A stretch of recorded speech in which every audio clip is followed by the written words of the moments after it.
Okay, so today I'm going to demonstrate the use of the ServiceNow account request form. This form is accessed via our ServiceNow self-service page. I'm going to share my screen.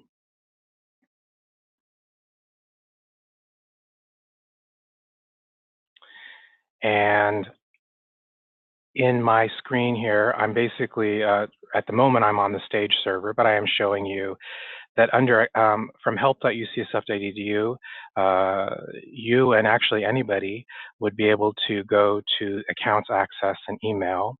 You're used to the existing ARF links at the top, but we have one that's alphabetically, not really hidden, but a little further down just to avoid people from clicking it too often.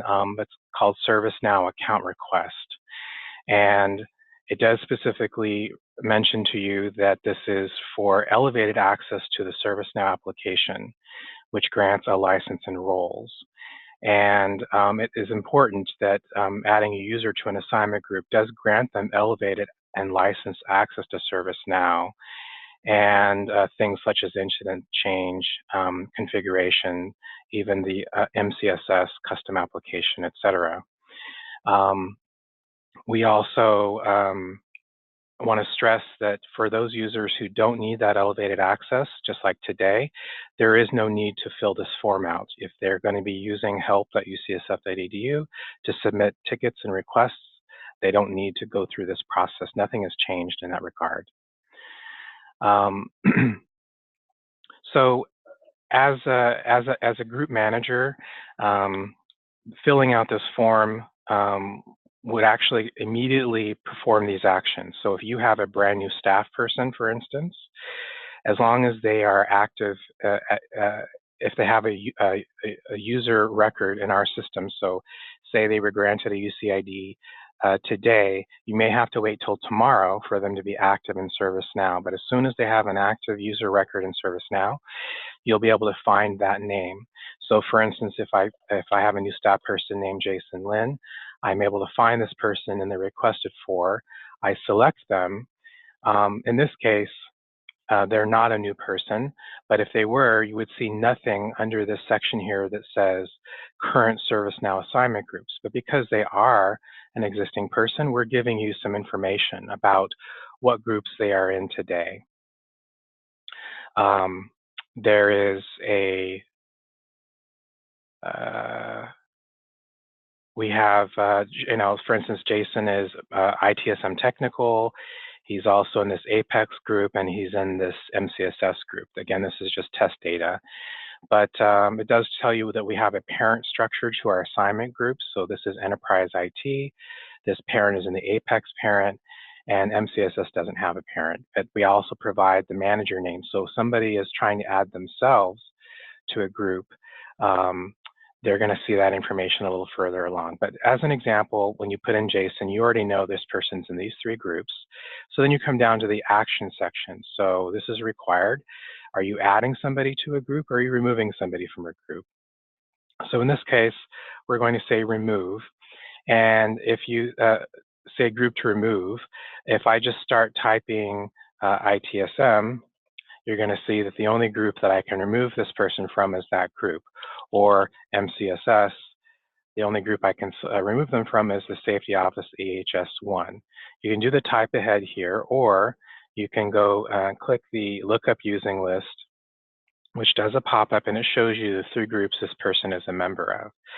So I'm going to go ahead and select this one. So my first request is to remove Jason from MCSS Safety Office. The second one would be I want to add Jason to another group.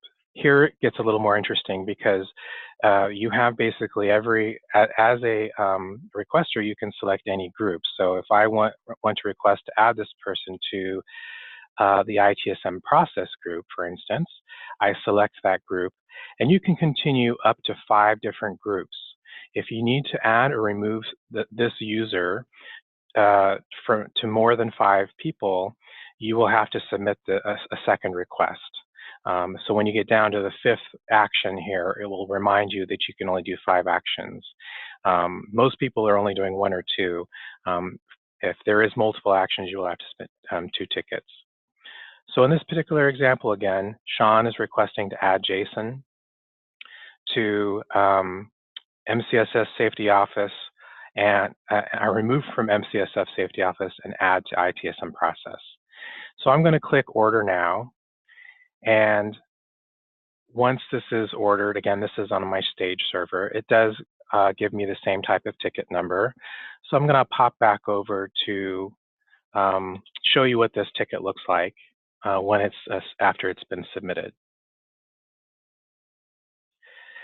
Because I'm impersonating somebody currently who does not have is not a group manager, and I'm also not in a new value we have called group administrator, which I'll talk about in a moment. Because I am not in one of those two roles, the request item here is in a state of pending approval. It's assigned to the ITSM automation team, which is an unmanaged group. There's no members of this group. It's a purely automated group. But if anybody did need to look up that ticket, you would see that it's pending approval. You will see some things here. First off, you will see that an email went to Sean that they submitted this request. Another email went to Jason, which is the customer. And in this case, it says IT Service Desk has received a request, but it gives them this information, and it says, requested by Sean, requested for Jason, remove from MCSS, add to ITSM process. So the person that you're requesting this for is going to get this notification so that they know that this request has been submitted. Down below, the variables are just like other request items. It's going to repeat what was requested. The important piece here is there's two catalog tasks that were generated, one for each action, one to add to the ITSM process group and one to remove from the MCSS group. So let's look at the let's look at the task for removing from the MCSS group. This task, again, is still assigned to the automation team, so it's not assigned to a person or that anybody at this point. But the reason this task is because we have a special approval that got sent. So this approval email, just like we have approval emails for other requests and for change tickets, etc., it went to the group manager. And so when I look at this approval record, it's going to show you that a copy and our example of the approval email. So this is the example email. So Veronica got an email as a group manager that says, your approval rejection is required on the following request. Please review the details of the request below and click one of the buttons to approve or reject the request. This will generate an approval email and the pre-forwarded an address. Simply hit send, and you will automatically be logged, that your request will be logged. So what this is basically replicating is for this one action item to remove group MCSS Safety Office EHS1 from the user Jason, requested by Sean, requested for Jason. And it also does kind of relist the rest of the request, but this particular request is for removing from the group. So she is, if she approves this, what will happen is that it will happen immediately as soon as she approves. And the same process goes for this item for adding Jason to the ITSM process team. An email went to John Chin because he's listed as the manager of the ITSM process team. Now, the reason they get this approval email is because the requester, who is me, Sean, is not listed as a group manager or as a group administrator. So I'm going to do some magic here. I'm actually going to approve both of these. And when I do that, it's going to magically fix or adjust my request. So I'm going to reload my request, and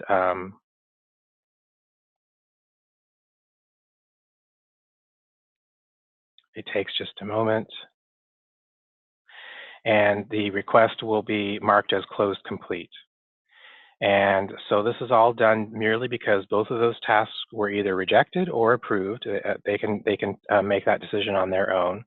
But when you look at this task, they're both marked as closed complete. So now what happens is if I go and I look at Jason's user record, I will show you that just purely by the approval or rejection of those emails, when I go to Jason's user record on the back end and I look at his groups, sorry for scrolling here, he is no longer in that MCSS group, but he has been added to the ITSM process group. So immediately after that approval is done, it just immediately happens, which basically takes out the middleman. And the idea here is that managers using their discretion and to make these decisions. What I do want to show you is one last thing is in the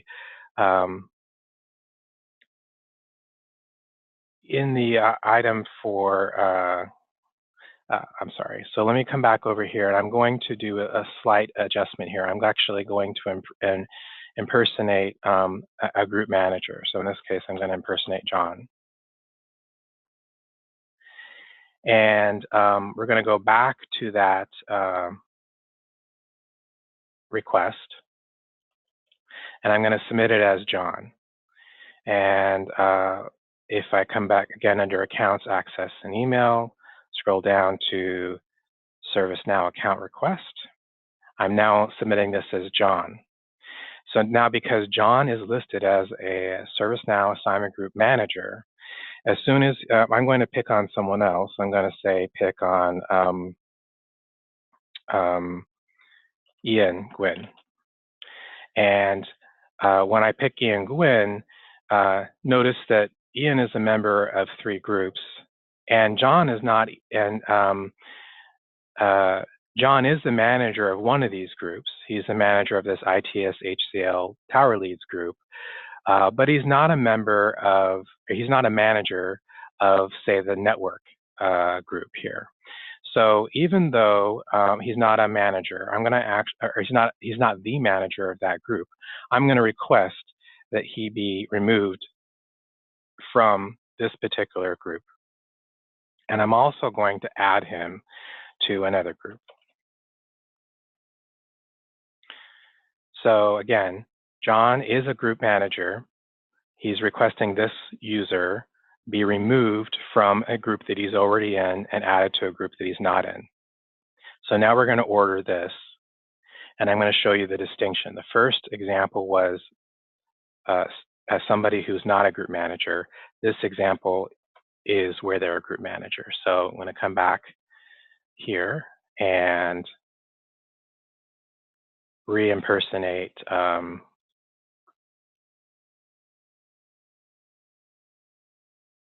sorry.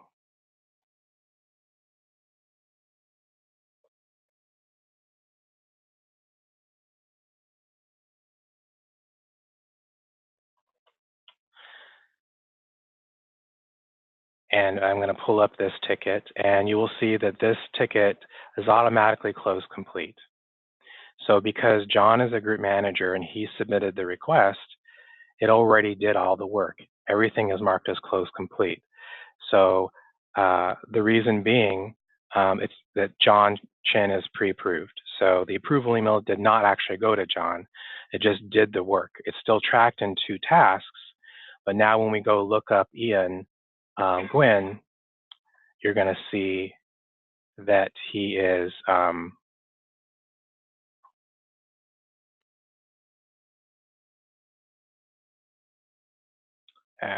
looking at the wrong view.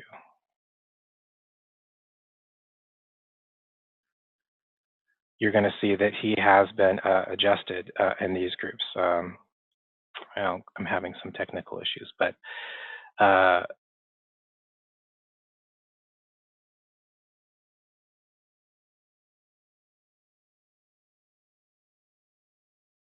sorry, I'm trying to re-impersonate and I'm having some issues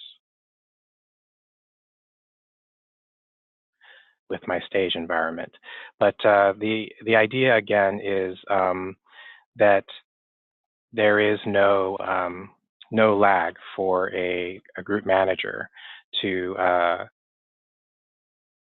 for when they submit the request. Lastly, here we go. Lastly, when I want to talk to you about the idea of so let me go back to show you exactly what I just showed now that I have some control over this. So if I look up Ian Gwynn,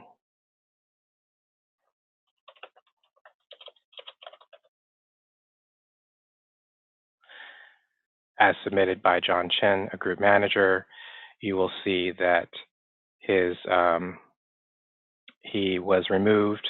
He was added to the ITSM process group immediately, and he was removed from that network group. The other distinction that I want to throw in here is an example of what I mentioned. You can, as a group manager, please, you can identify a lead. So someone who is could approve and or be responsible for your group memberships, just like you. They basically would inherit the same rights as you as a group manager. The only thing that they would be able to do as a group administrator, which is in this field on each group form, you can tell me who is your lead, who is the person that, in addition to yourself, would be able to submit these requests and have the action happen automatically. The alternative piece to this is that if somebody else is being asked to be removing one of your staff from your group, or updating the adding somebody to your group, both of you, both the group administrator and the group manager, would be notified. So either one of you would be able to click the approval email. So it kind of spreads it around, especially if you're going to be going on vacation. You know, every group kind of tends to have a lead or somebody that they could trust with that type of responsibility. So please provide that information to me. Lastly, I just wanted to bring up that ticket that I did submit and show you that because John did submit this, while the action happened immediately, there was another notification that was sent. So what happened is Ian, I think it's within the actual notification, sorry. So we're going to click over here, and this basically shows the email that's important here. It says, ServiceNow group membership activity. So this is a custom notification that says, John Chin submitted this request item to remove Ian in one or more of your assignment groups. This request was automatically processed. If you feel this was done incorrectly, please contact John for more information or submit a new ServiceNow account request to basically undo what was done accidentally. So it does show that Ian was removed from your group, and it gives you that notification. So pay attention to any of these that says ServiceNow group membership activity, because those will go out if another manager removes somebody from one of your groups. So you just want to know what's happening. The only other piece to this is that if a user, one of your staff persons, you're removing from ServiceNow, and because they left the university. So you go in here and you remove them from the two groups that they're a member of. It happens immediately. They will be removed from those groups because you're submitting the ticket. However, if this person, by removing them from their groups, they lose their role and they're no longer active, and they have any open incidents assigned to them, I don't have an example to show you right up front, but there is what will happen is you will get a special email as the group manager. Also, the group administrator will get this email as well. And if you go under service, we'll send out this link as well. But under we have this on our website, which basically explains pretty much everything that I've done here. But at the end here, I do want to point out that if there is an email, if they do have open tickets, they will get an email that basically says, you have open tickets still assigned to this person. You need to reassign those tickets. So you get one email that basically says, don't forget, you have to reassign those open tickets. It says your action is required, and the email is a little hard to read here, but basically it tells you this person was removed from one of your groups. They have, they've lost access. They lost their elevated access to ServiceNow, but they have open tickets assigned to them. So the group manager and the group administrator are going to get this email saying there's an urgent need for you to reassign those open tickets, just as a reminder. Okay, at this point, I'm going to stop the recording, and then you can ask any questions you might have.